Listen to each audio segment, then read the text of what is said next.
Hello and welcome to Glitch Cube. We're a gaming podcast, and each week we take a deeper look into the art of video games. I'm Christian. I'm Chris. And welcome back to our wonderful little show here. And you know what? It's October, and you know what that means.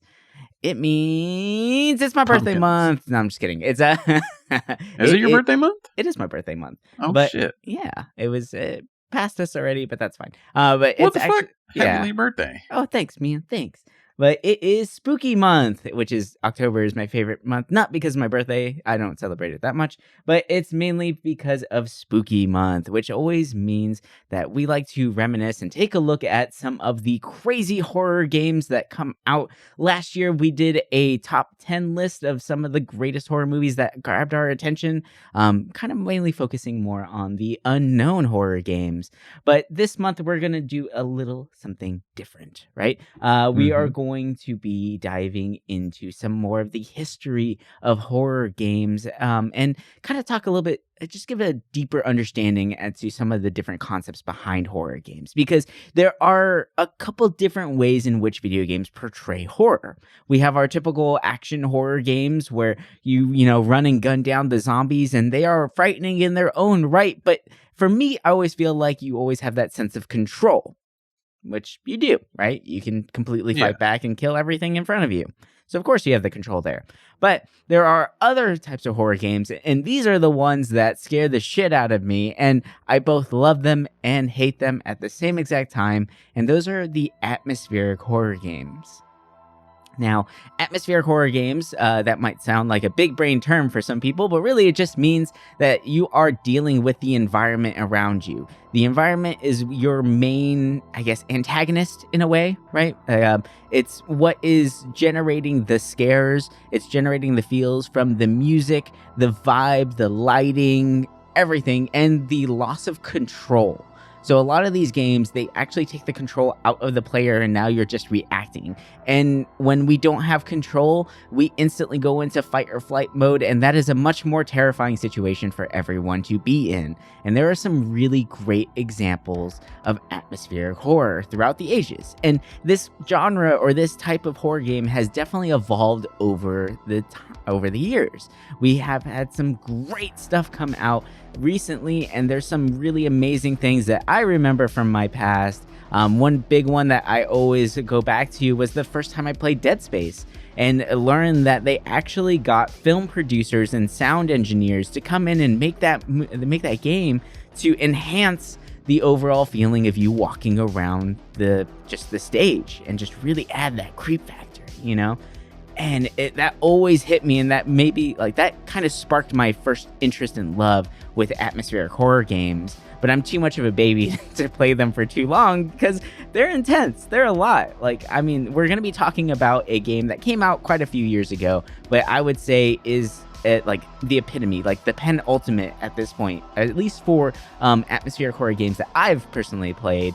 And it still holds that candle in my mind. And it is actually a movie franchise that I absolutely love. But while I was playing this game, my heart rate, I have a heart rate monitor, was around the 120 range the entire time, and nothing was happening. And that just kind of really speaks to how powerful atmospheric horror games actually are. So before we jump into that game, we really want to give you a little bit more of a history behind atmospheric horrors and just horrors in general. So I'm going to pass it on to Chris, where he's going to take it away right now. What's your take on atmospheric horror in general? What's your background on it? I mean, I've always loved the genre a lot just because I love horror movies as well. I do agree with you that, for the longest time, I would play these games and I would just get too freaked out to ever really finish them. Like, for me, my first horror game was Silent Hill. And that game was just, atmospheric, psychologically, crazy. And it was unlike anything I ever played. I didn't get too far in it just because it was difficult at the time too, because the early horror game controls are always so tank controls, Controls are the worst. I think that is the most terrifying aspect of some of these older horror games is the tank controls. But I mean, also they were there for a reason, and I'll get into that in a minute, but I kind of want to touch in, how the genre really started. Hmm. And I didn't realize it went so far back. There was a game in 1981 called Space Freighter Nostromo. And it's interesting because it was Japanese only because it came out on the Commodore PET, which is, boomer, old PCs, but yeah, it was modeled after Alien. And on the screen, you have your little dot. I mean, imagine Atari graphics. Right. And there's like these little rooms, right? And there's this @ symbol, and that's the alien. And basically, you have to run into these rooms and hide from this alien while trying to get out of this screen. And I mean, the AI, it's sporadic. It's not like it's following you like in games we have nowadays. But back then, it's frightening seeing this little thing just jump around the screen trying to chase you. And I think after that, the next really big jump into the horror was Haunted Mansion for the Atari. Basically, you're this little pair of eyeballs, right? And you have matches, and you have to go through this mansion to collect urn pieces. And all while you're doing that, there's bats, there's ghosts, there's spiders. And as you progress in the game, the walls of the map actually disappears. And the only way you can actually see the walls is if you light a match. The problem is if you light a match, monsters will come towards you. And you can't really see them unless they're highlighted by the match. So it added that kind of first spooky being, atmospheric sense, as much as you can in the Atari age. And I sat back and thought, man, like, imagine having this game in a dark room on your CRTV. Oh, God. Where the screen is constantly flickering and it's just pure darkness when you use the match in those later stages. And it's really cool to think about because I'm like, wow, like they thought of this back in the Atari age. Like I didn't grow up with an Atari. So when I look back at it, I'm like, man, that's such a simple console. But there were some titles on it that just really set the stage for future games. Mm-hmm. I think to me, the first horror games that really brought us what we have now, though, I covered this game in last year's Halloween episode, and I want to talk about it again briefly because it's an amazing game. Sweet Home. Came out on the Famicom or NES. There's translations for it.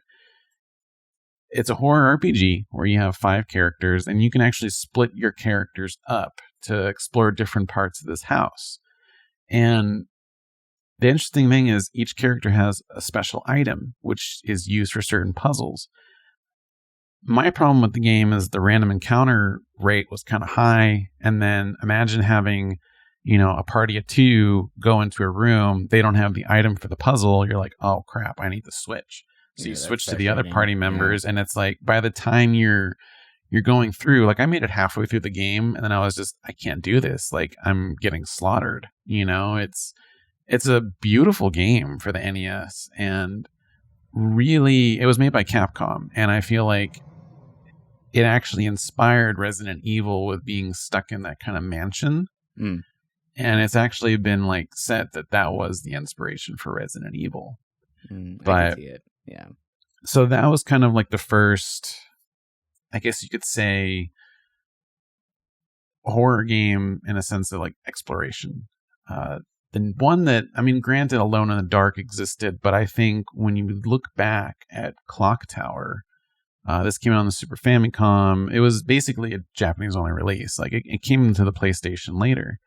And it's one of those more like point-and-click kind of horror games. And you're this girl in an orphanage, and you realize that the people around you disappeared, they got murdered. And you basically get chased by this guy with a big pair of scissors.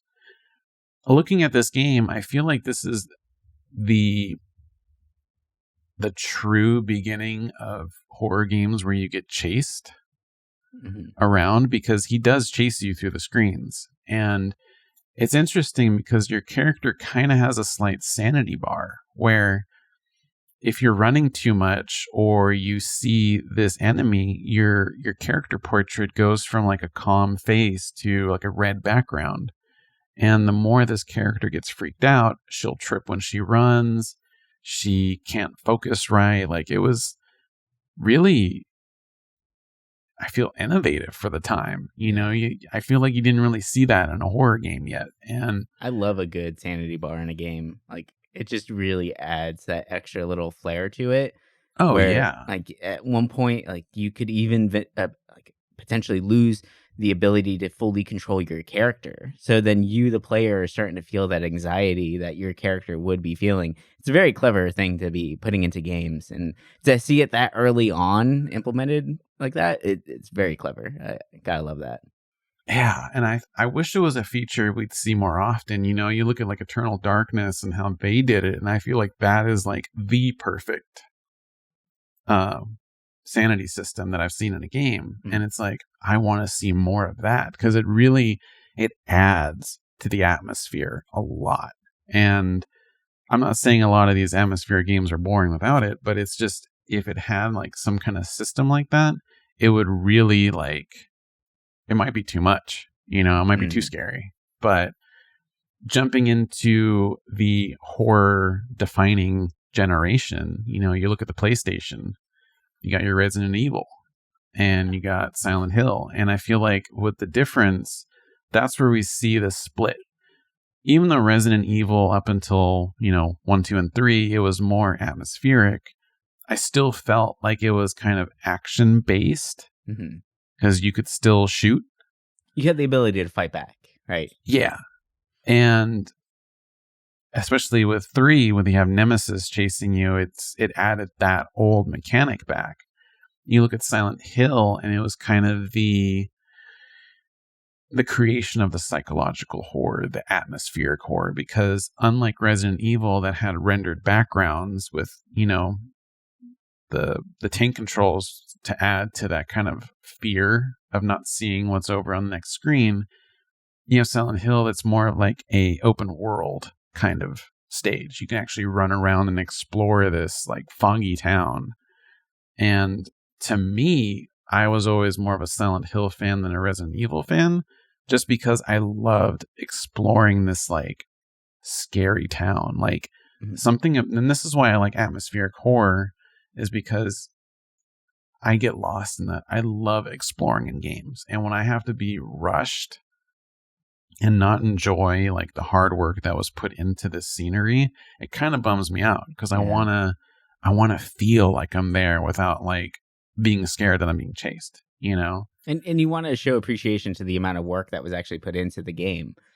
Like, I always feel that same that like tinge of pull, where like I want to explore every corner of this because of how much work. Like, even if it's just a stack of crates, someone had to physically design that stack of crates, right? Like, and you almost want to experience it, and sometimes you even feel like you're missing out on items or maybe a bit of lore, which is super heavy in atmospheric games. Like, that's the core thing that keeps you pushing, and the only way to get story in a lot of these games is to find like journal articles or sound bite recordings or things like that. So you want to venture around and explore, and Resident Evil did this greatly, right? Like, and it was such a core part of it. Like, you can go through that whole game without picking up any journals or whatever, but you're not going to get the background story behind a lot of the actions that are happening, which is fine for some players. But for me, like, I really wanted to find all that crap, but it also meant that I have a much higher chance of encountering a bunch of shit that's going to try and eat me, which is just terrifying in its own right. So, yeah.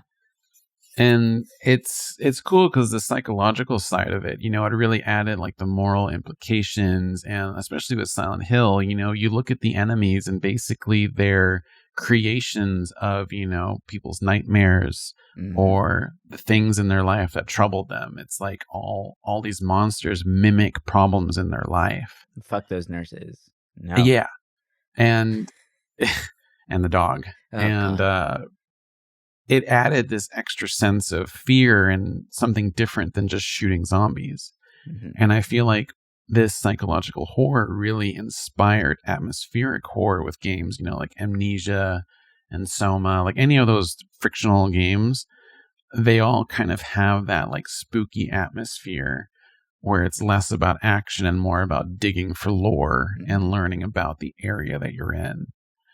But, and as most people know, this really changed when Resident Evil 4 came out, because that's when the action started. You know, I mean, 4 is innovative in almost every way. It's a great game, but it definitely does pivot heavily.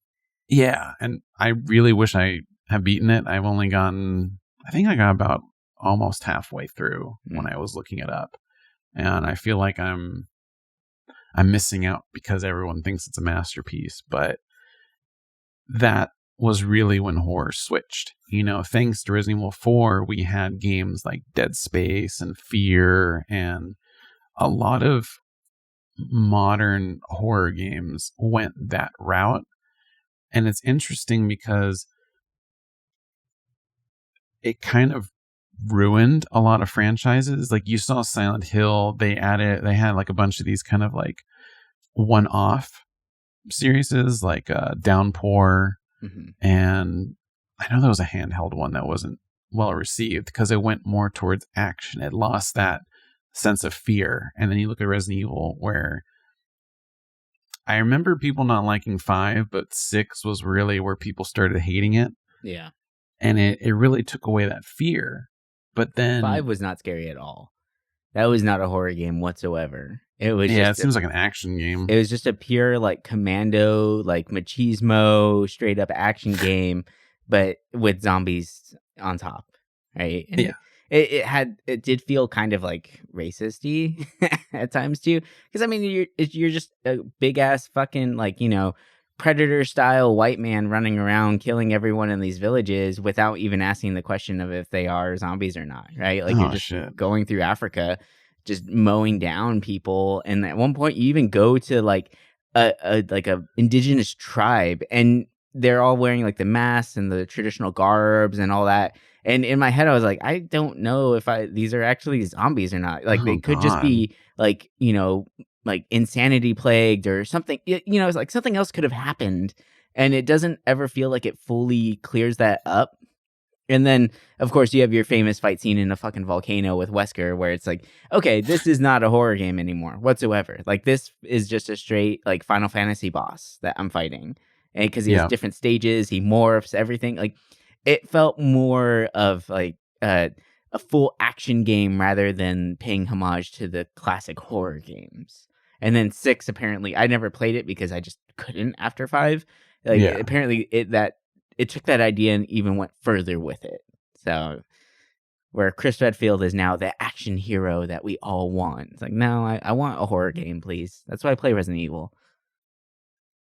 And it's, you know, seeing how horror kind of went on the downward spiral, it really got saved by the indie scene. You know, in the mid 2000s, you got Outlast, you had Amnesia, that really brought back that old sense of horror. Like they basically saved that genre. And then I think one of the games that did the biggest impact, you know, I'm not looking at Five Nights at Freddy's and that like jump scare YouTube crap. No. But the game that I think really solidified horror as a genre, that, you know, it got big, like people talk about it, but it's not regarded as high as like, you know, the classic horror games when it should be, is Alien Isolation. Yep.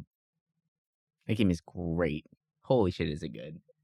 And I know you have a lot to say about it. Oh man. Yeah, I do. And before we do, I like to touch bases on a little bit of the things that you talked about here, because you dropped a lot of information on everyone. Yeah, I kind of rambled. No, but it's great. Like that was a lot of great information that I'm sure a lot of people don't understand. And I think that we really need to remember where it all came from. And looking back at those original games, those ASCII art, like horror games, there was a sense of like true, I guess, like dread, right? And like anxiety that came from looking at these various little like symbols on the screen, and just the idea of like, oh, this @ symbol is the big bad, right? And it's with the graphics that we have now, it's hard to really, you know, I guess understand the fact that that is a terrifying idea, but when you're in it and when you're experiencing it, and I think it has to also do with like if you experienced it at that time, that was the way that, given the limitations of the systems,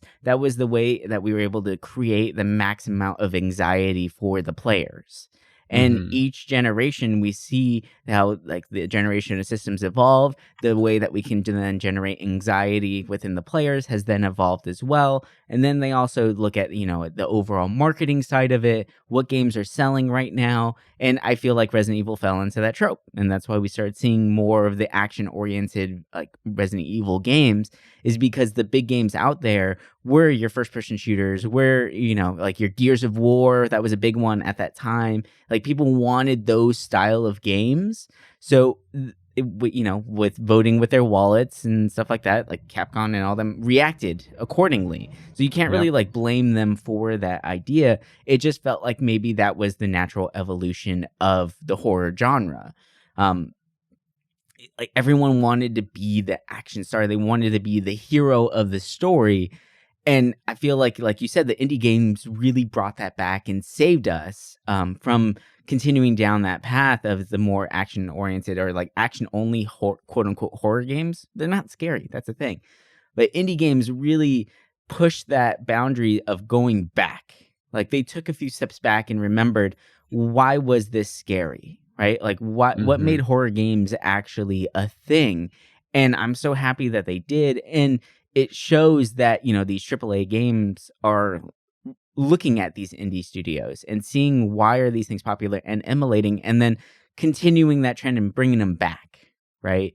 And I think that's such a great thing to do. And it shows incredibly in Alien Isolation, which is actually a Sega game, which is awesome. Like going back to the, our failed systems and stuff like that. Like Sega actually put this game out, and there's so much in it with like connection to movie lore and all that, and just the amount of anxiety and dread that's built into this title. Such a fantastic way of portraying all that information.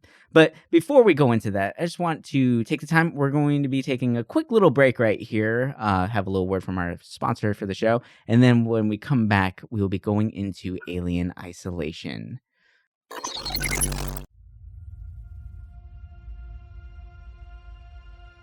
You find yourself staring down the mouth of a dark cave, hearing the low rumble of something large inside. This is it.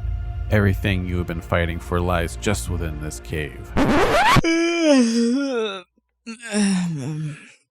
Hey man, what's the matter? This is your big ending fight scene. Yeah, sorry about that. I've just been so tired today. Feels like I've been hit with like 2 points of exhaustion. Ugh. You know what? I have just this thing to get you back into the adventuring spirit.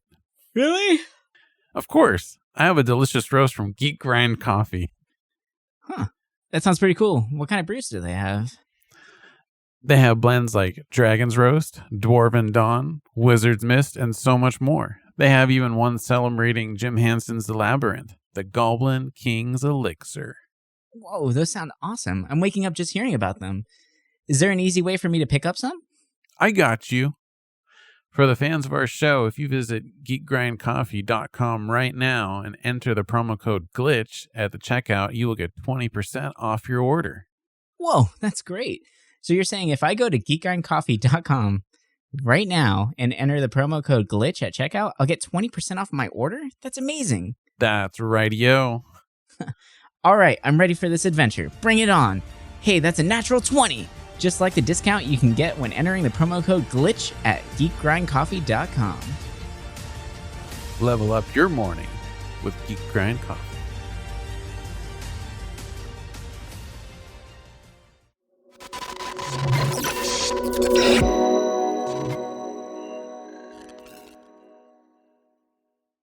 All right, we're back. And I actually totally remembered a game that I feel like it's not really known. It was a game created on the dark web. And the dark web.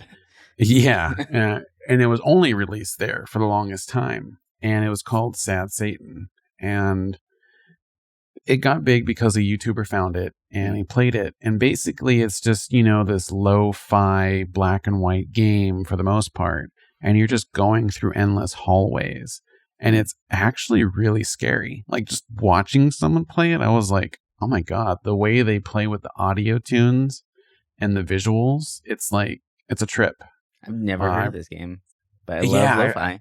So if you want something kind of scary to watch, I definitely recommend watching a playthrough of it. Like it's cool. It's really different. And it's like, why was this game only on the dark web? Like it just adds to that.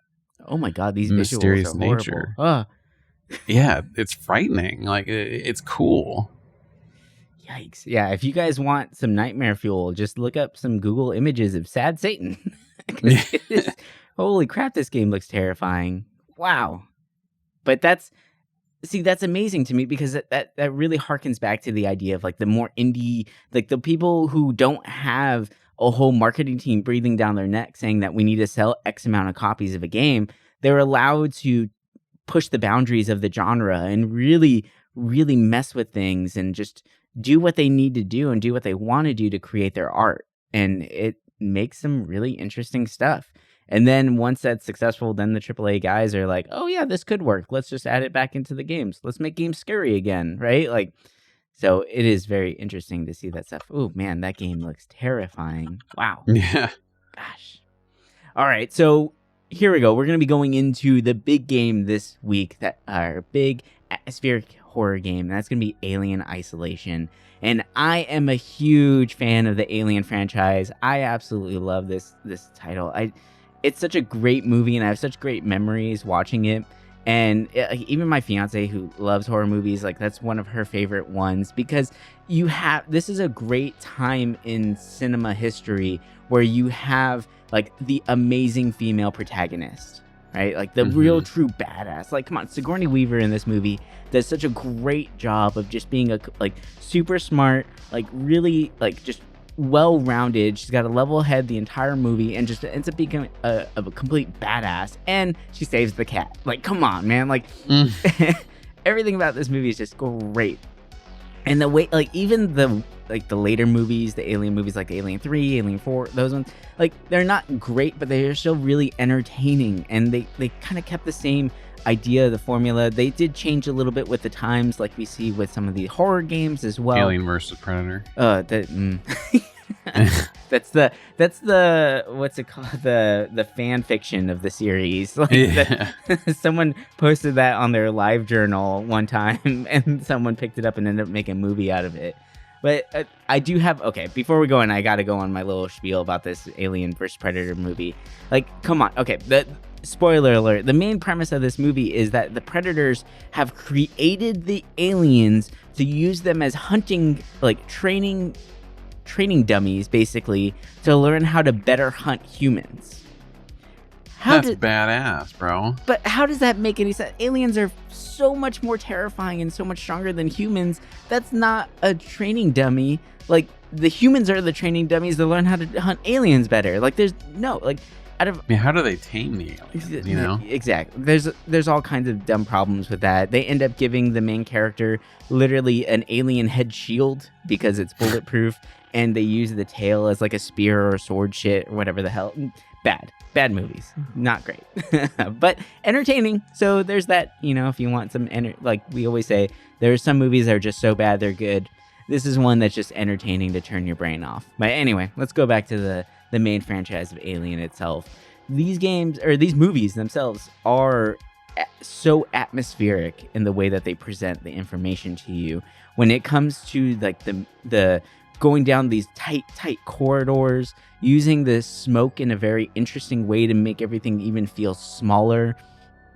Like, you feel alone at times, and they do such a clever job with it. The whole crawling through like the grates and stuff like that, the vents, and then the moments where you see the drool just dripping from the vents. That's when it really gets me. It's like, fuck, something's there. Yep. And they do such a great job of using shadows and whatnot. And that's actually a great thing for the earlier title of Dead Space that we mentioned. And we talked about this on the last horror one.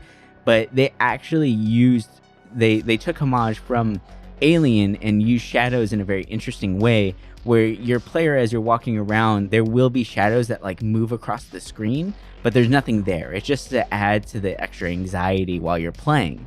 So Alien Isolation takes that and runs with it, and it is just a full atmospheric, horrifying experience from start to finish. And I absolutely love the inclusion of the lore of the original movies. This game actually takes place after Alien 1, and it fits like really well in between Alien 1 and 2, because one of the big questions is, what does Ripley's daughter do? Ripley does have a daughter in the first movie, and you don't really see her. She's a young girl, but Ripley ends up going missing, right? As quote unquote from the company, they say that Ripley just goes missing while on this experiment, or on this expedition. And so this movie actually picks up with Ripley's daughter 15 years after the first movie. And you end up hearing a distress call from in the colony that's in the area where Ripley, her mother went missing. And you go out on that expedition to find out what happened to this colony. So instead of just exploring an abandoned base, you're actually exploring a full colony that has been lived in. And there's multiple people who live there, or might still be living there. You don't know. And you're trying to figure out what's going on and what happened. And I love the way that this movie, it feels like a movie when you're playing it, when this game starts, where you are going into the space station, right, the colony, and you instantly get separated from your group. And, that's where the whole idea of isolation comes in. And right away, you feel like that intense, like, holy crap, I'm alone, right from the get-go, because they don their spacesuits and they start doing a spacewalk. And I love when games do this. I think it's such a fantastic idea because, when movies do it as well, you really feel the aloneness of the scene, where as soon as they put on their spacesuits, really the only thing you can hear is like muffled noises and their own breath. And that's it. Right. And it just adds to that super intense anxiety where like she's looking around and you can see the other people with you, but really all you hear is your comms and your breath. And that's really all you got, which makes it that much more like you're with people, but you feel alone. So it's very interesting the way that they play that up. And you instantly get separated. And now you're trying to get to a spot where you can actually, talk to your ship to let them know that you're alive and figure out what to do next. And you start seeing some really interesting stuff around the colony. Things have been vandalized. A lot of stuff is actually locked up. A lot of the doors are boarded. There's no one there. The lights are out. Like, things are turning on and off randomly, and you just are constantly berated with the music. The music is just such high intensity music, and you're just trying to figure out what the hell is going on. Eventually, you do run into some survivors, and everyone, it's like post-apocalyptic situation there. Everyone is out to get one another. It's like, either I'm going to survive or I'm going to die, so you need to get the hell out of my way, right? Like, there's a lot of that going on. So what's great about this game is that, yes, the alien is the big bad. He's like, that is the main thing that you need to be worrying about, but you don't know about the alien. No one, the company has not been, they didn't do any research or didn't look into it or didn't disclose any of that information about the alien's existence to anybody. So you walk in there blind, completely blind, and the only thing that you think is the threat are the people there themselves. So now you're battling these people, and then out of nowhere, one of the people that you're running around with gets stabbed through the heart and pulled through a vent, but they don't show the alien. They just show the tail. And now you're trying to, like, what the fuck is that? You're trying to figure out what's going on there. And while trying to deal with these marauders and the pillagers and trying to survive that way. And it just, the layers and layers of anxiety that they put on you is just fantastic. And I think, like, the Alien Isolation does a very interesting thing of, it's a common trope in games that I both love and hate at the same time. Like I mentioned, I want to explore the scenario, the area, because I want to, pay homage to the people who put in that much work, but also the completionist in me wants to find everything that I can. I want to find all the bits of lore. I want to learn the story. So Alien Isolation actually puts on another layer of this, where the items that you make, your med kits and stuff like that, you have to craft them. And so you have to be looking around for scraps, for bonding agents and whatnot, and in order to even make any of this stuff. And you even have to look for blueprints as to how to make these things. So you can go a whole game with actually missing some of the blueprints and just be kind of screwed. So it does really make you want to explore more. But what I found while playing it is like I don't want to explore. Like I'm so terrified to open that door because someone like there's a there could be like a audio log that says, oh, we had to lock the thing in, but it doesn't say what it is. Like that we can't let it get out. We put these jacks on the doors to make sure the bad doesn't get out. And at that point you're just kind of dealing with the citizens that live on this colony. So not knowing what I know about the Alien franchise, like you could definitely feel that the player is just thinking it's just these people kind of going nuts. Like you don't know what's there, which is just adds to that great dread. And I think my anxiety and my anticipation of seeing the alien just really made me more and more excited to continue and play through this title. And God, I love it. And for all you guys who have Xbox Game Pass or you don't, I really recommend it, even if you don't have an Xbox, because they now have the streaming service where you can stream it on your computer, on your iPhone, and iPad, whatever you want. And there's actually a lot of games that are touch controls. Unfortunately, Alien Isolation is not one of those. But with Xbox Game Pass, you can play this game for free right now. And I don't know why not everyone is playing it. It's Halloween. It's spooky month. This is a perfect time for it. But yeah, this game is intense, and the AI is fantastic. Like you can really feel the evolution of the horror genre here. Just so well done, so well executed. Oh man, I can keep rambling about this game for hours. But what's your initial reaction of the Alien Isolation game? I know you didn't have a lot of time to play with it, but I know that you've looked into it a little bit. So like, what's your viewpoint on it right now? I mean, I think the atmosphere is amazing in it. I was actually, when I was doing something else, I just had like the ambient sound background going, and I was like, wow, like the music, the sounds, like even the sounds of the computer humming, like it sounds like old school computers. I was like, this is crazy. Like the sound in that game is so good. Like it's done really well. And a thing that really stood out to me was the AI of the alien itself. Mm-hmm. And, you look at past games where there's, a predator searching for your character. You look at like Nemesis or Mr. X in other games, and it's like, yeah, they follow the same kind of path. Mm-hmm. If you run in front of them or you run around near them, they'll chase you for a while, and that's it. But you feel like you can get away, right? Yeah. In this game, it's like you feel like you can't get away. If you even get caught, like you're screwed. Yeah.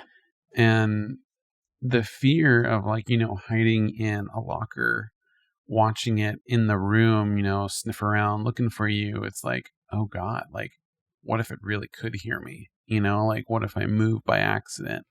It's a layer of fear in a horror game that I haven't really seen done that well. I mean, the closest I've seen a horror game do the whole sound system well was maybe like Amnesia and Soma, where they kind of have it where if you bump into something, it makes a noise, and then whatever's around you will hear it. But even there, like monsters are still on a track. It's not like this alien that just roams around the whole damn place. Well, there's two things that are actually really funny about that. You bringing up the whole idea of the sound and the moving around. So this game was originally developed for VR, which I can't even imagine playing this game in VR. Like, no way, dude. Like, it's already so intense as is, but they have options for head tracking.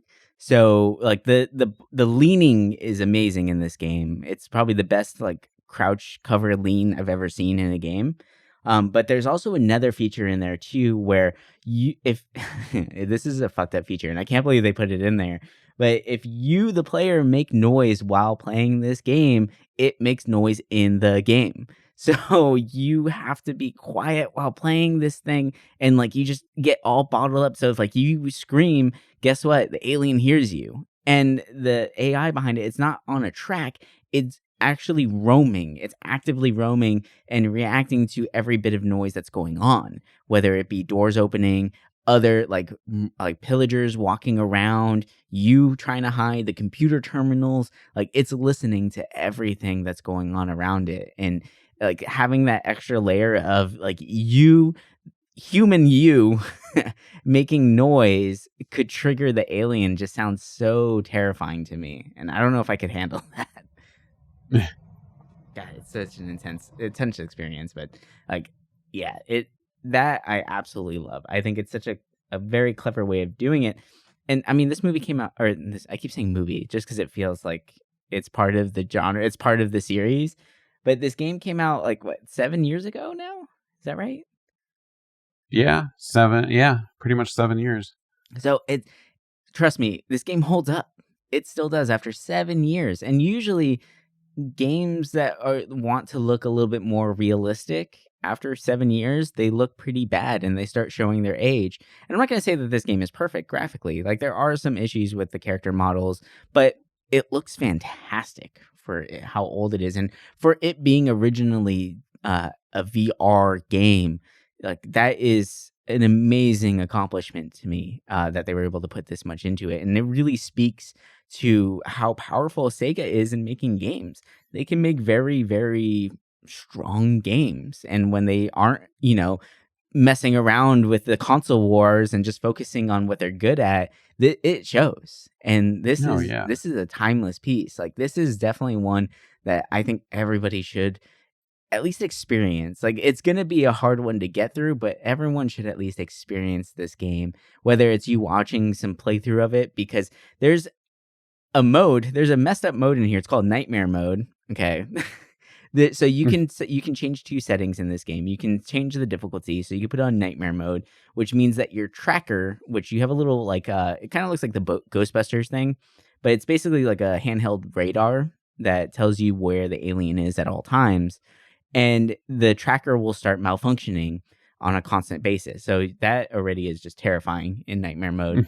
But then you can also turn the AI of the alien. You can change it to be a little bit more predictable for people who it might be too difficult for them to get through the game. Or you can put it basically on chaotic, where the alien will start sprinting out of nowhere. So like, usually you'll see it kind of patrolling, and then when it hears a noise or something like a light source, it'll then sprint towards that area. But with this whole chaotic AI, it'll actually just start running. It'll sprint down hallways. It'll just like come in and out of rooms like randomly. Like, there's no way of you predicting what this thing is going to do, and you have to try and survive. And that's like a very super realistic, situation to go into.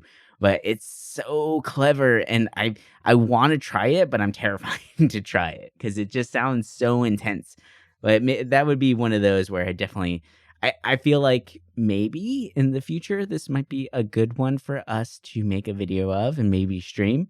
One of the great little tools that we have is the Whoop wristband, which actually we have a wonderful affiliate program with them as well. So if you guys are interested in the Whoop, we can get you 1 month free for those guys. And it's a really awesome activity tracker. But one of the cool things that it does is it gives you the ability to live stream your heart rate and your respiratory rate while doing anything. So can you imagine playing a game like this while live streaming our respiratory rates and the heart rates and all that fun stuff? Like, that would just be really intense. So that might become something that we do in the near future, and that could be really fun to play around with, especially during spooky month. Got to. But yeah, gosh, this game, it's a lot. I want more like VR horror games. I know there's a few out there, but it's like, I feel like the only ones that really have done it well are Alien Isolation and Resident Evil 7. 7 was fucking frightening in VR. Like, I played a little bit of it, and I was like, I can't. I just need to play the game normally. Yeah. Like, it's enough already normally. Can you imagine playing it in VR? But I remember hearing about Isolation when it was first coming out, that the game was too terrifying whenever it was in development, because of things like the head tracking and the way that the alien got you. there were certain death scenes or death situations where like maybe the alien will get you from behind and it will stab through your chest, which is like a classic alien move, right, from the movies. If you've seen any of the movies, then you've seen that death scene, which is great. But with the head tracking in the VR set, if you look down, you're seeing your torso, your body with the alien thing, like the tail stuck through you, and then you just get yanked off into like the vents and shit like that. And that's like your death scene. And the fact that you're able to move your head and like, I don't know, that just seems like a lot to try and like connect right with your body. Like it just seems so terrifying. But I'd be willing to try it. I'd probably shit myself while playing it, but you know. Oh yeah. Yeah. But there are so many more amazing atmospheric horror games out there. And we're not trying to bash like the action horror games because there are some really fun ones there. They are entertaining in their own sense. But I feel like if you're looking for just a real horror experience, if you just want to go in and get the shit scared out of you, basically, if you want that high anxiety, the ones that really test you psychologically, atmospheric horror games are just the way to go. They just do something different. They really play around with the psychology of the game itself and how much they can push the boundaries. And I feel like in games, they have the ability to push the boundaries so much further than you would see in maybe like a classic movie that would make it to box office or whatnot. You're going to have the B movies that will push the boundaries and they might become cult classics later, all that stuff. But games, like, they can really be on the forefront. They could be pushed out to the mass audience and really, just test who you are as a person and just test your brain, which is just fantastic. Absolutely love it. But I think that's going to do it for us this week. You got anything else? No, I think I spoke enough. Awesome. All right. So thank you so much for listening in. Thank you for joining us in this little episode on atmospheric horror games. Are there any atmospheric horror games that really stand out to you? What are some of the horror games that you remember from your past that just terrify the hell out of you? Share it with us. And the best way to reach out to us is on Instagram. You can find us at the Glitch Cube Pod. We're on there. That's probably the most active place that we are socially. We are working on different avenues and different ventures into social media land. It's one that we probably both don't really enjoy very much, but social media is very important and we do really want to build up that community as much as possible. So please reach out to us. Let us know what horror games stand out to you and what horror movies also stand out to you, because it's entertainment, baby, right? It's all art. Yeah, it's all content. Yeah. All right. So thank you guys so much for listening. And that's going to do it for us this week. And we'll catch you guys next week. All right. And bye. Bye.